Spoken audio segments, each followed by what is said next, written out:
दिल्ली के मुख्यमंत्री ने शराब घोटाले में दूसरे लोगों के साथ मिलकर साजिश रची। ये मैं नहीं कह रहा हूँ, ऐसा कहना है दिल्ली हाईकोर्ट का। हाईकोर्ट ने अरविंद केजरीवाल की उस याचिका को मंगलवार को खारिज कर दिया जिसमें उन्होंने आबकारी नीति से जुड़े मनी लॉन्ड्रिंग मामले में अपनी गिरफ्तारी को चुनौती दी थी। साथ ही अदालत ने केजरीवाल की गिरफ्तारी को कानूनी तौर पर सही माना और कहा कि गिरफ्तारी को लेकर कानूनी प्रावधानों का कोई उल्लंघन नहीं हुआ और केजरीवाल की ईडी रिमांड को भी गलत नहीं ठहराया जा सकता। अरविंद केजरीवाल फिलहाल न्यायिक हिरासत में है और तिहाड़ जेल में बंद है। उन्होंने अपनी गिरफ्तारी के अलावा मामले में अपने ईडी रिमांड को भी चुनौती दी थी। जस्टिस सूर्यकांत शर्मा ने फैसला सुनाते हुए कहा कि ईडी के पास पर्याप्त मटेरियल था जिसके कारण केजरीवाल की गिरफ्तारी हुई और निचली अदालत के आदेश के जरिए उन्हें एजेंसी की हिरासत में भेज दिया। जस्टिस शर्मा ने 25 मिनट तक ये फैसला पढ़ा और अपने फैसले के कुछ हिस्सों को हिंदी में भी समझाया। अदालत ने साफ किया कि ये केजरीवाल की जमानत याचिका पर नहीं बल्कि कुछ आधारों पर गिरफ्तारी को चुनौती देने वाली उनकी रिट याचिका पर विचार कर रही है। हाईकोर्ट ने कहा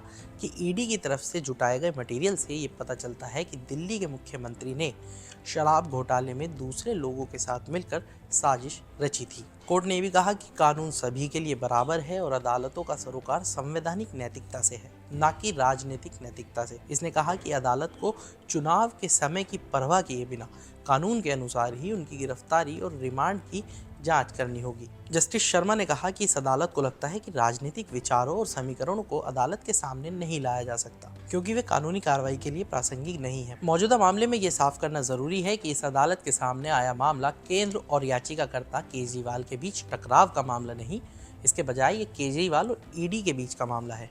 अदालत ने कहा कि आपके राष्ट्रीय संयोजक के खिलाफ सरकारी गवाहों के बयानों पर मुकदमे के दौरान फैसला किया जाएगा। कोर्ट ने कहा क्योंकि वो इस स्तर पर लंबी सुनवाई नहीं कर सकता, इसने यहाँ तक कहा कि केजरीवाल मुकदमे में सरकारी गवाहों से जिरह करने के लिए भी आज़ाद होंगे। अब आम आदमी पार्टी ने ऐलान किया है कि वो हाईकोर्ट के इस आदेश के खिलाफ शीर्ष अदालत का रुख करेगी। आपके वरिष्ठ नेता और दिल्ली सरकार के मंत्री सौरभ भारद्वाज ने मीडिया से कहा कि हम हाईकोर्ट का एक संस्थान के तौर पर आदर करते हैं, लेकिन सम्मान के साथ कहना चाहता हूं कि हम उसके आदेश से सहमत नहीं हैं और उसके खिलाफ सुप्रीम कोर्ट का रुख करेंगे। आज जो फैसला हाई कोर्ट का आया है, कोर्ट है, कोर्ट के इंस्टीट्यूशन है, इंस्टीट्यूशन का हम सम्मान करते हैं और हम सम्मान पूर्वक ये कहना चाहते हैं कि हम इस फैसले से सहमत नहीं हैं और इस फैसले के खिलाफ हम सुप्रीम कोर्ट जाएंगे और सुप्रीम कोर्ट के अंदर अपनी बात रखेंगे। हाईकोर्ट का ये फैसला आने के कुछ देर बाद ही आम आदमी पार्टी ने एक बार फिर कहा कि ये तथाकथित आबकारी नीति घोटाला केजरीवाल और उनकी पार्टी को खत्म करने के लिए सबसे बड़ी राजनीतिक साजिश है।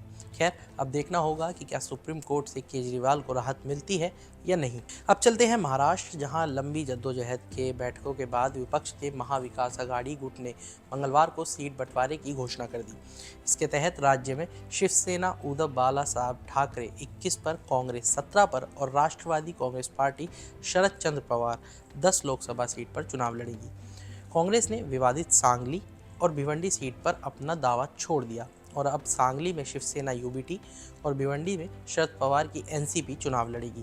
उद्धव ठाकरे की शिवसेना ने कहा कि गठबंधन का मकसद भारतीय जनता पार्टी को हराना है और कांग्रेस ने कहा उसने इस मकसद को हासिल करने के लिए अपना बड़ा दिल दिखाया है। समझौते के तहत शिवसेना यूबीटी को जलगांव, परभणी, नासिक, पालघर, कल्याण, ठाणे, रायगढ़, भावल, उस्मानाबाद, रत्नागिरी, सिंधुदुर्ग, बुल्ढाणा, हातकंगले, औरंगाबाद, शिरडी, सांगली, हिंगोली, यवतमाल, वाशिम, मुंबई दक्षिण मध्य, मुंबई उत्तर पश्चिम और मुंबई उत्तर पूर्व सीट मिली है। जबकि कांग्रेस को नंदुरबार, धुले, अकोला, अमरावती, नागपुर, भंडारा, गोंदिया, गढ़चिरौली, चिमूर, चंदपुर, नांदेड़, जालना, मुंबई उत्तर मध्य, मुंबई उत्तर, पुणे, लातूर, सोलापुर, कोल्हापुर और रामटेक सीट मिली है। इसके अलावा एनसीपी बारामती, थिरूर, सतारा, भिवंडी, डिंडोरी, माढ़ा, रावेर, वर्धन, अहमदनगर दक्षिण और बीड सीट से चुनाव लड़ेगी।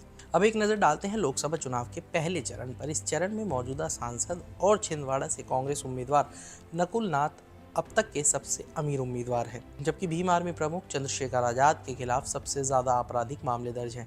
एसोसिएशन फॉर डेमोक्रेटिक रिफॉर्म्स यानी एडीआर और नेशनल इलेक्शन वॉच की सोमवार को जारी एक रिपोर्ट के अनुसार नाथ के पास 716 करोड़ रुपए से ज़्यादा की प्रॉपर्टी है। इसमें 668 करोड़ रुपए की चल संपत्ति है। नकुल मध्य प्रदेश के पूर्व मुख्यमंत्री कमलनाथ के बेटे हैं। रिपोर्ट से पता चलता है कि आजाद समाज पार्टी के राष्ट्रीय अध्यक्ष चंद्रशेखर के खिलाफ 36 आपराधिक मामले दर्ज हैं। वे उत्तर प्रदेश की नगीना लोकसभा सीट से चुनाव लड़ रहे हैं, जहां 19 अप्रैल को पहले चरण में मतदान होगा। पहले चरण में चुनाव लड़ने वाले प्रति उम्मीदवार की औसत संपत्ति 4.51 करोड़ रुपए है, जिसमें 450 यानी 28% ऐसे करोड़पति उम्मीदवार मैदान में हैं। 1618 उम्मीदवारों में से कम 252 यानी 16% ने अपने खिलाफ आपराधिक मामले घोषित किए हैं, जिनमें 161 गंभीर मामलों का सामना कर रहे हैं। लिस्ट में ऐसे 15 उम्मीदवार भी शामिल हैं जिन्हें केस में दोषी ठहराया गया है। इसमें 35 उम्मीदवारों के खिलाफ हेट स्पीच के मामले भी दर्ज हैं। तो आज के इस वीडियो में इतना ही। बाकी तमाम बड़ी खबरों के लिए जुड़े रहिए मनी कंट्रोल हिंदी के साथ। आप हमारे यूट्यूब चैनल को सब्सक्राइब करें, फेसबुक पेज को लाइक करें और अब व्हाट्सएप के ज़रिए भी आप हमसे जुड़ सकते हैं। व्हाट्सएप चैनल का लिंक आपको कमेंट बॉक्स में मिल जाएगा। तब तक के लिए धन्यवाद।